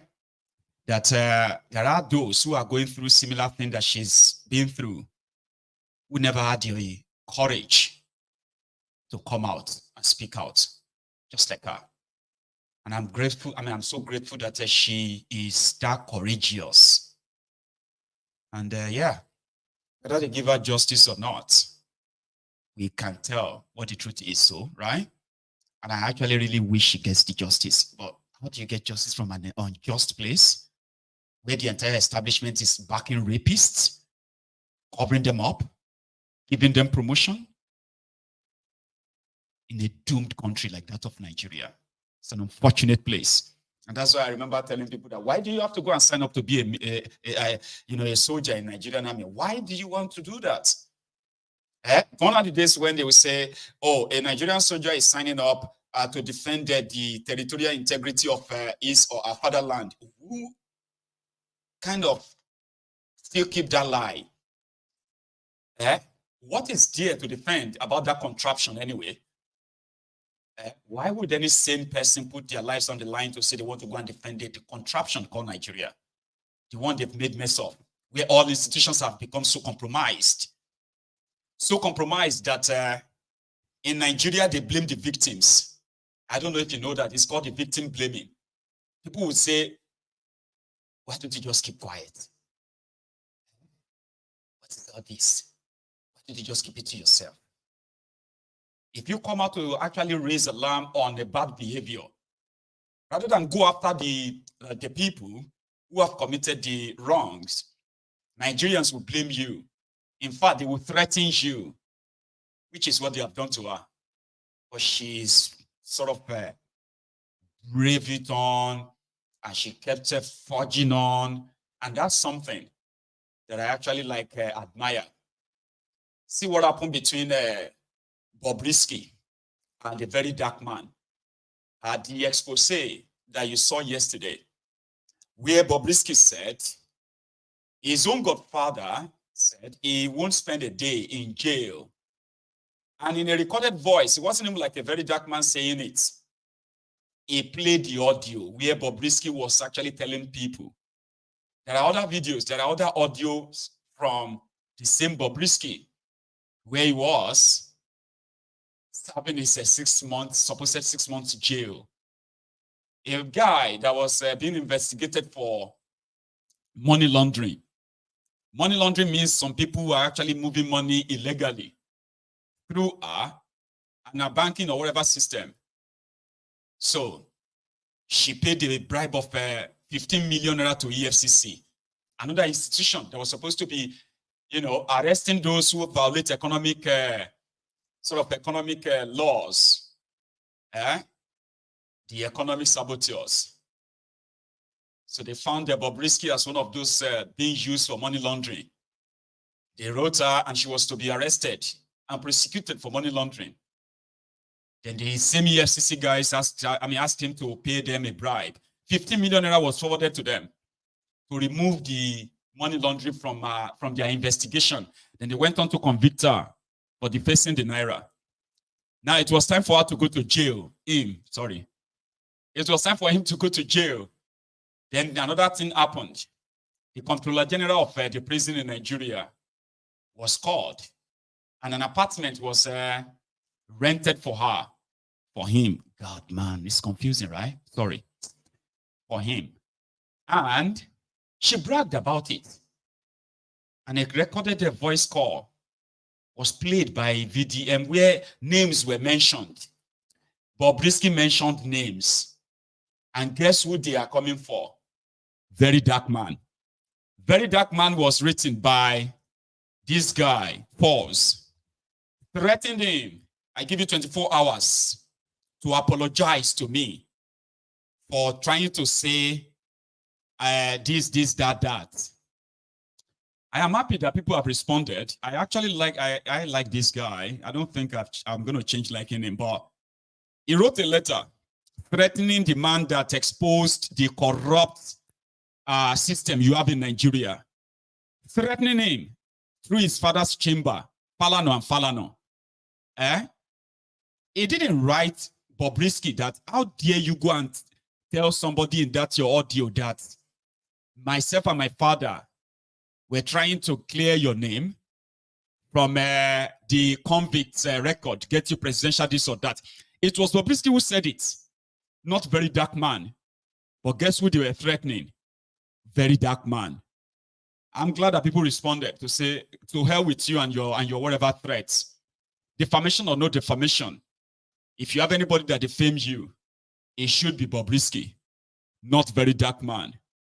So going forward, the story is now changing to the fact that the person, the Minister of Interior, that thief, him, Olubunmi Ojo, another criminal minister, has issued a statement to say this is a serious allegation. A serious allegation that some people actually compromise the prison system. You know what prison means? And do you know why they call the prison correctional facility?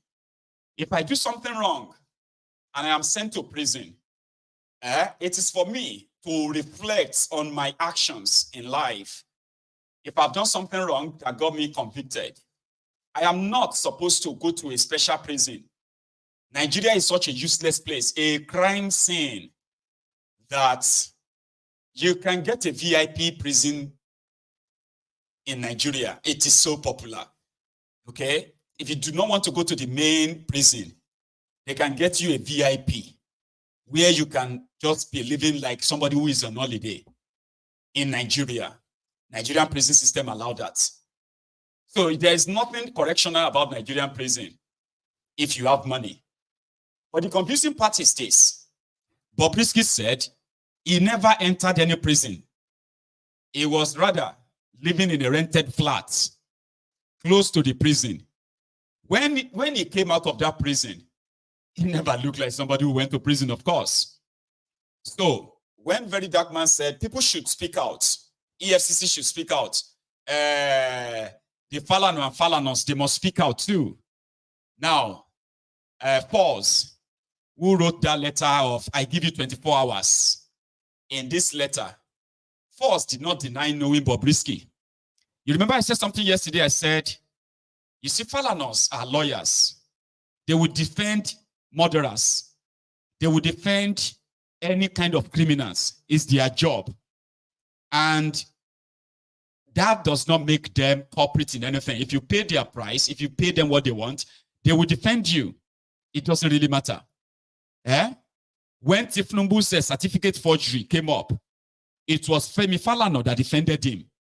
It was the same Femi Falana that stopped the Lagos State House of Assembly from investigating thiefnubu's certificate forgery. Is thiefnubu's lawyer. I don't know if he still is lawyer though. So Femi Falana can be, if we have to blame lawyers, we can say Femi Falana is one of those who kind of make thiefnubu succeed enough to come and become your Presidiot today. It was Femi Falana that stopped the chief guy, Ifaweyimi, from sending thiefnubu to jail in year 2000, year 2001. But Femi Falana was just doing his job.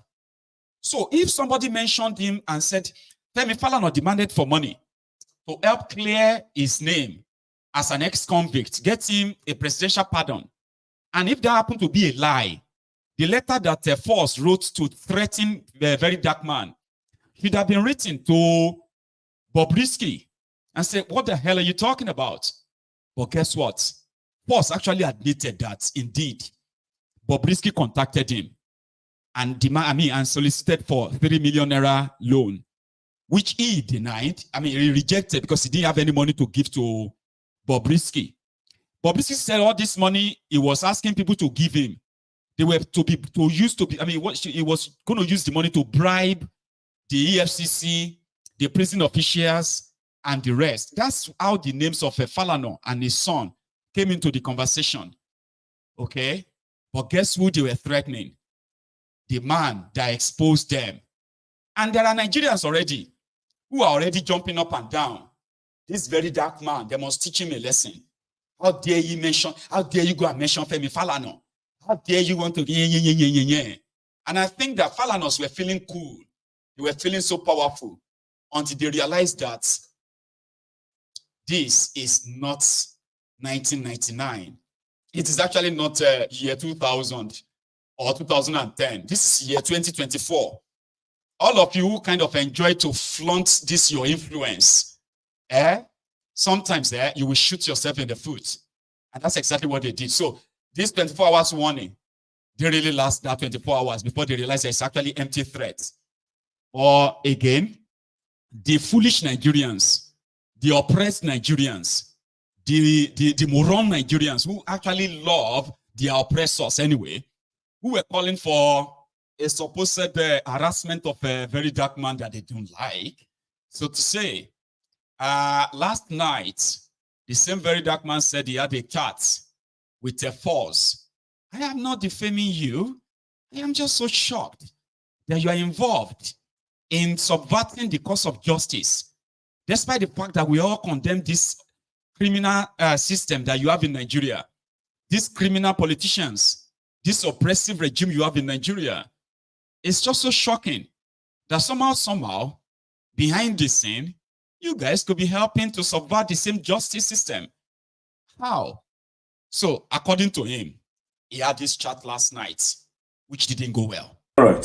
So in respect to what Falz the bad guy posted, a letter that says I should retract my statement and I should apologize for defaming him. First of all, before Falz posted that, Seun Kuti called me and he said, "Very dark man, I just finished speaking with Falz the bad guy.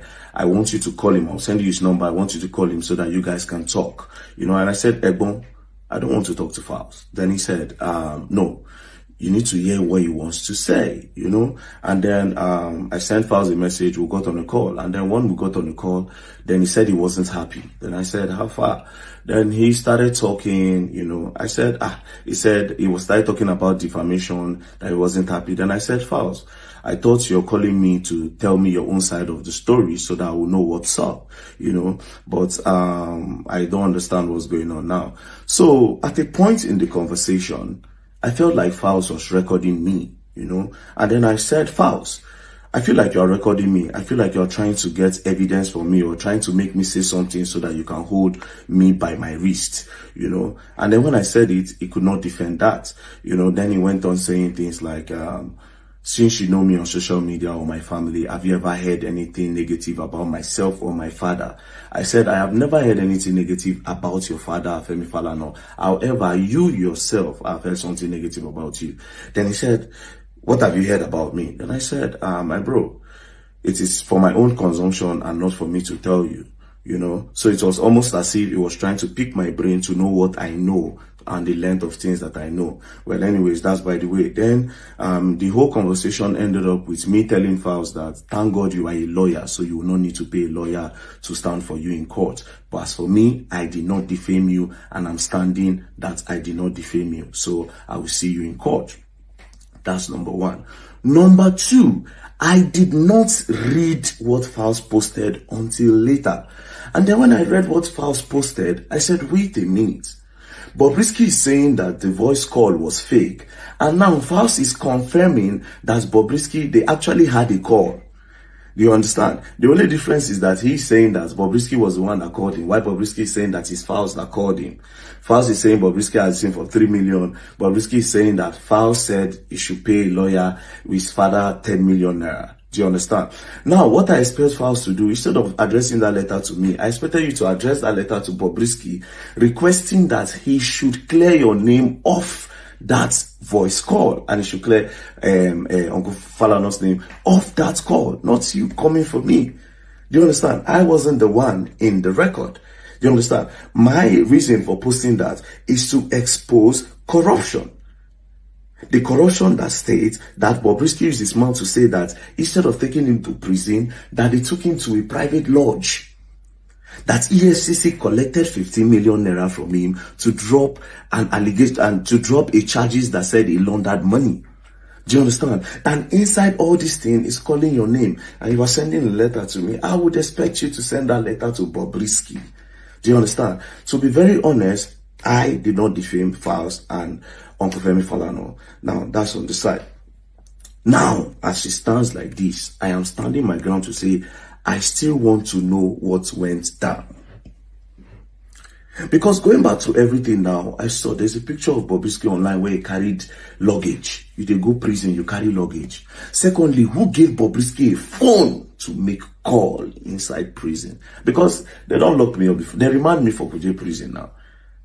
I know, say if you want make call to your family, it will take you a process of telling one of the prison wardens to say you won't make call. They'll bring you outside. They'll give you a phone. If you remember the number, fine and good. If you don't remember the number, turn you sabi. Then you can now call the person you want to call. So how did Bobrisky get a phone to call Falz and he's requesting that Falz to give him 3 million? Again, another question is this. Which officer charged Bobrisky 3 million for VIP cell? We need to know. Do you understand? We need to know which officer charged Bobrisky 3 million. Because when they get all these amounts for, say they'll collect 10 million, may they clear a name from the crime where he commits by a presidential pardon. You understand? So, my dear brother Faust, I did not defame you. And I will expect you to channel this energy to Bobrisky that called your name in that recording. And as for Bobrisky, like I said, I will post another recording from a totally different person entirely. Mind you, the first video I posted, I did not even post it complete. There are other side of the video. But I will post another one again today. I will post another one again today. Yeah. I'll post another one again today, confirming that this guy, man, through, no go prison. So is it that prison is for us, where we don't get people? Is prison for us, the poor masses? Is prison for us, the people that don't have connection? Who is this Bobrisky's godfather that also influenced the clearing of his charges, his money laundering charges? So that is my question. Do you understand? It's pretty simple. I want to know what really happened, and I believe a lot of Nigerians want to know. That being said, some Nigerians, I see comments like, is Bobrisky the problem of the country? No, Bobrisky is not the problem of the country. However, the stories and the corruption surrounding Bobrisky is part of the problem of Nigeria. Do you understand? Now, just imagine. Imagine if it was a whistleblower that said the thing about the money laundering. You understand? And tomorrow now you can't release the person, or you go put down for one lodge. That person where you put for lodge now can't orchestrate, can't plan the buying of the person where do whistleblowing. Do you understand?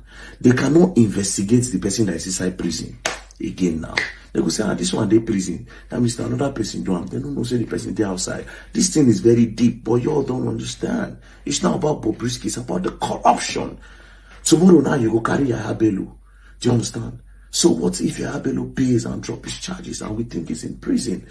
So how do you imprison politicians when they do wrong if the normal average people are paying to remove charges and are paying to stay in an apartment instead of a prison?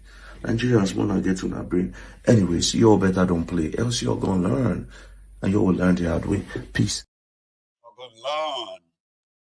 You know, I do like the guy though, okay? And then sometimes some of you feels like they overdo. You are a typical Nigerian when you say the guy they overdo, because a lot of you actually love your oppressors. You do. You are all part of the rot. And the reason why your Nigeria is the criminal's den is because a lot of you, you cannot live in a normal society without ending up in jail yourselves. Go and face the politician. Leave Bobrisky alone. Leave Kiniko alone. Typical Nigerians. Bunch of criminals. Because you see, you are the reflection of your leaders. Absolutely. Majority of what you do every day are things that actually normally should keep you in jail if Nigeria is a real country. But Nigeria is not a real country. And that is why you kind of cherry pick criminals and crimes. Okay? You cherry pick.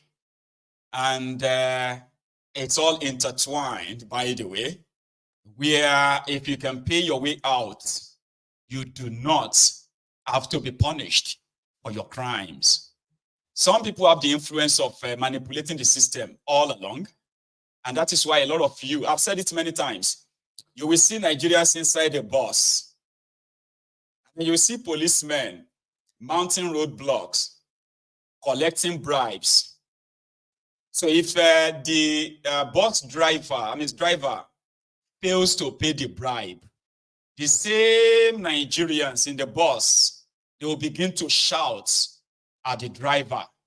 We'll pay him, Jare, you are delaying us. You have to give them now. How much is 100 naira? Give them now. Because it is such a place that is so unbelievable. A place where they have normalized all abnormalities.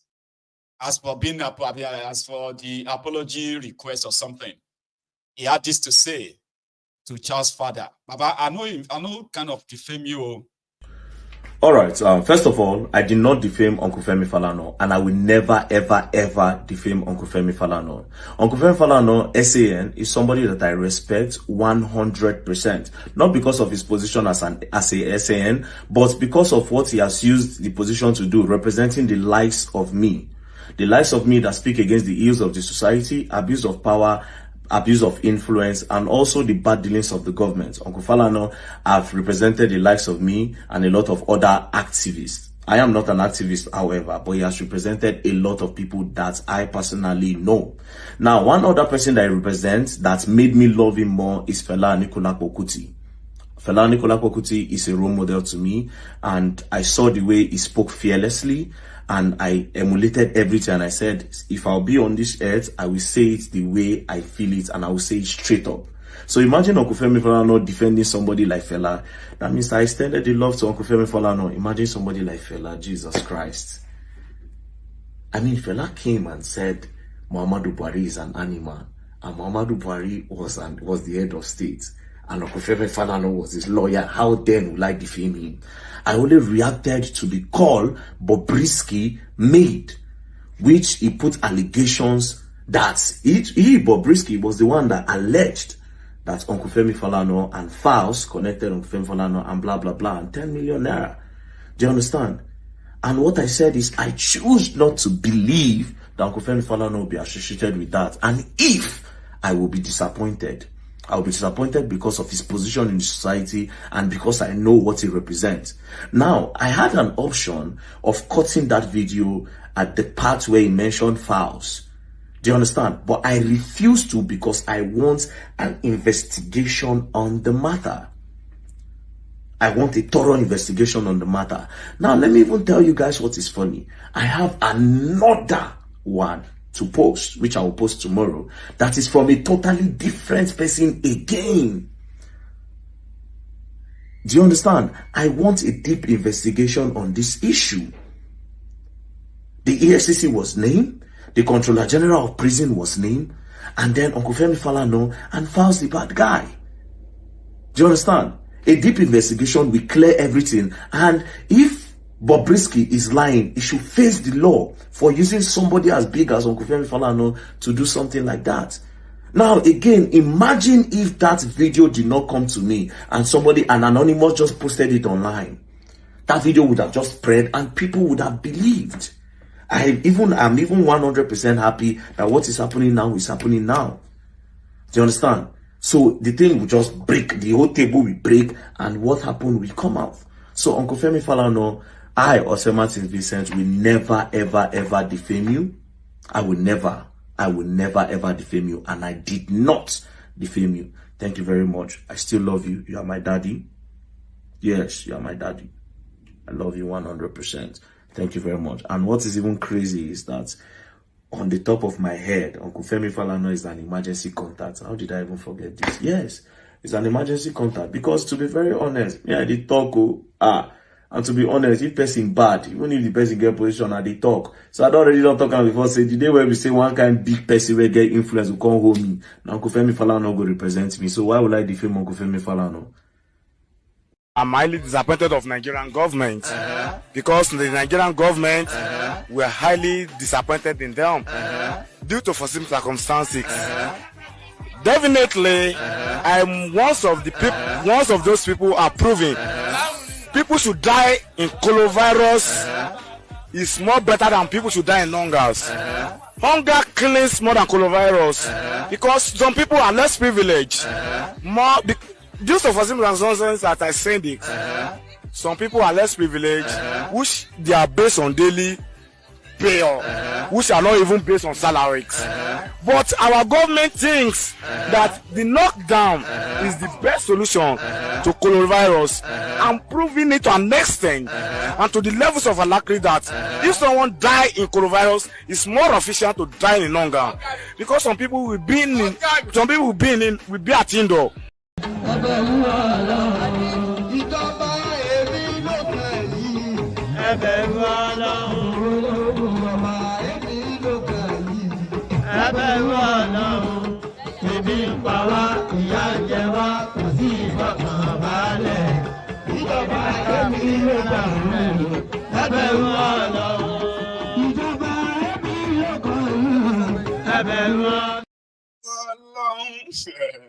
I had to play that video so that I can kind of make all of you just bust out laughing.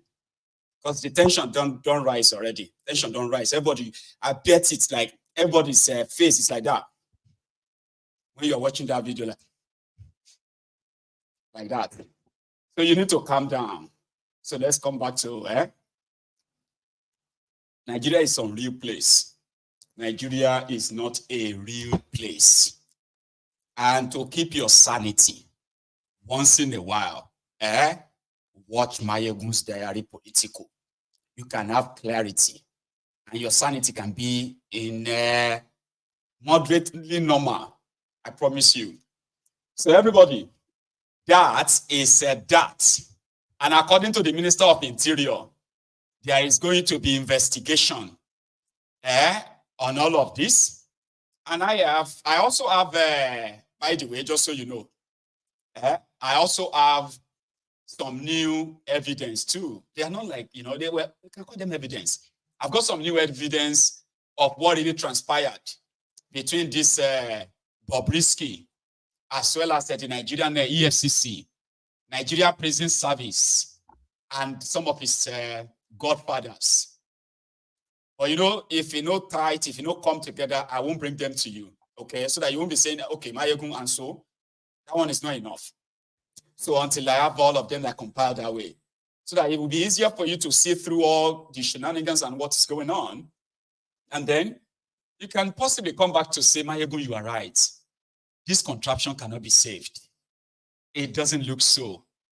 Yes, of course I'm right. So I am thinking that we should possibly take calls, but no. Let's wrap it up now. And I'm going to see you later this evening. I promise you. No, I promise. I will see you later this evening, okay? Where we can have our prime time on a lot of other developments. For example, the woman, the woman that made the fourth person in an election, the winner of an election in Imo State, has just now been confirmed by the Nigerian Senate as your Chief Justice of Nigeria. Kekere Ekun Agbaule said she will be going after those of us who are tarnishing the, can you even imagine that? All of us tarnishing the image of the judicial bandits online. People like me, people like you, who have one or two things to say about the Nigerian judiciary, as well as the judicial bandit. She's coming for us. Yes, madam, come for us. Where is the Tanko technicality today? And others after him, you are all going to kiss the dust. I promise. Until then, remember, now only truth will set you free. Ye shall know the truth, and the truth shall set you free. Nigeria is not a country. Nigeria is a mere geographical expression. There is no Nigerian. Every one of us is battling with what we call the identity crisis. And that is why most of us are more offended whenever our real identity is sort of attacked. As a Yoruba man, I can remove my cloth and fight you. If you say something terrible about Yoruba, you as an Igbo man, Hausa man, Ekanuri near you, Ijo near you, Ugep near you, wherever you think you come from, your real identity that is currently masked by this fraud called Nigeria. There is no Nigerian. We are all deceiving ourselves. So on Mayegun's Diary Political, you have a chance of knowing who you are, or stop fighting identity crisis. I do not have identity crisis, and so should you not as well, right? Therefore, ye shall know the truth, and the truth shall set you free.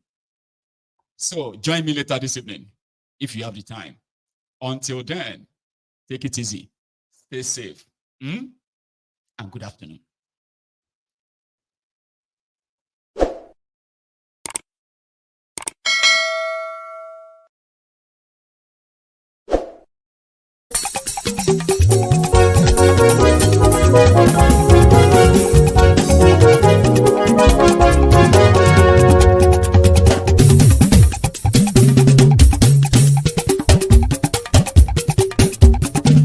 Mayegun làwa mọ̀ làmọ̀ tó dòdòdò. Mayegun Diary Mayegun #1. Mayegun làwa mọ̀ làmọ̀ tó dòdòdò. Mayegun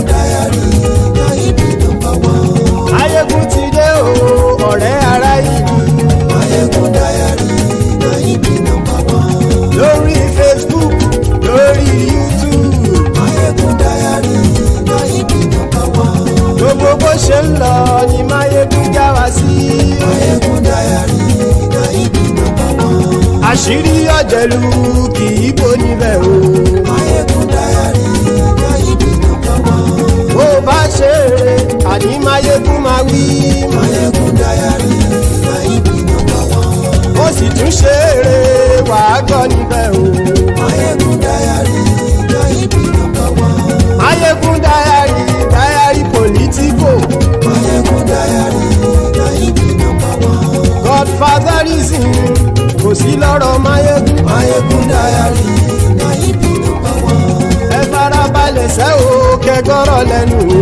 Máyégún Diary Naibi #1. àní Máyégún làwa mọ̀ tó dòdòdò.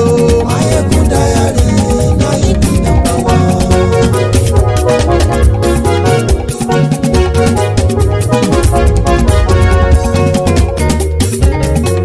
àní ẹ̀sùn rákì.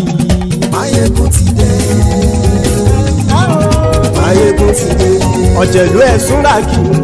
Máyégún ti dé. àní ẹ̀sùn rákì. Máyégún ti dé. lórí Facebook. Máyégún ti dé. àní ẹ̀sùn rákì. Máyégún ti dé. lórí YouTube. Máyégún ti dé. àní ẹ̀sùn rákì. Máyégún ti dé. bọ́ bàbá gbé wúrẹ́. Máyégún máa wí. àní ẹ̀sùn rákì. Máyégún ti dé. ijó ìgbádìyẹ. Máyégún máa wí. àní ẹ̀sùn rákì. Máyégún ti dé. Presidiot bá rúfin o. Máyégún máa wí. àní ẹ̀sùn rákì. Máyégún ti dé. kí gómìnà kówó jẹ. Máyégún máa wí. àní ẹ̀sùn rákì. Máyégún ti dé. ọlọ́pàá tí ń gba rìbá. Máyégún máa wí. àní ẹ̀sùn rákì. Máyégún ti dé. aṣòfin tí ń rúfin o. Máyégún máa wí. àní ẹ̀sùn rákì. Máyégún ti dé. òpùrọ́ olóṣèlú. Máyégún máa wí. àní ẹ̀sùn rákì. Máyégún ti dé. ọ̀jẹ̀lú ẹ̀sùn rákì. Máyégún ti dé. àní ẹ̀sùn rákì. Máyégún ti dé.